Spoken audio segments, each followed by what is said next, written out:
पाकिस्तान ने ऐसे वक्त में जब सऊदी अरब शदीद दबाव में है, पाकिस्तान ने खतरात से घिरे हुए एक मुल्क से उसके तेल के रस्ते बंद होने के बावजूद, माशी दबाव के बावजूद पैसा मांग लिया है। पाकिस्तान ने मांगा क्या, ये जरा आप देख लीजिए, इसमें आपको सारी कहानी मिल जाएगी।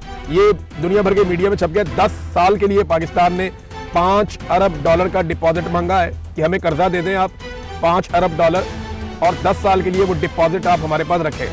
अच्छा, याद रखिएगा, सऊदी अरब का पहले ही पैसा पाकिस्तान के पास है, तो बहुत मुमकिन है ये वही पैसा जो है उसको 10 साल के लिए पाकिस्तान कह रहा है कि आप इसको हमारे अकाउंट में रहने दें पैसे, आप ये पैसा अगले 10 साल तक हमारे अकाउंट से ना निकालें। 8 चीजें मांगी है पाकिस्तान ने सऊदी अरब से, जो 2 बड़ी चीजें मैं आपको बता देता हूँ। नंबर 1 तो ये है कि 10 साल के लिए $5 अरब आप हमारे कौमी खजाने में जमा रहने दें।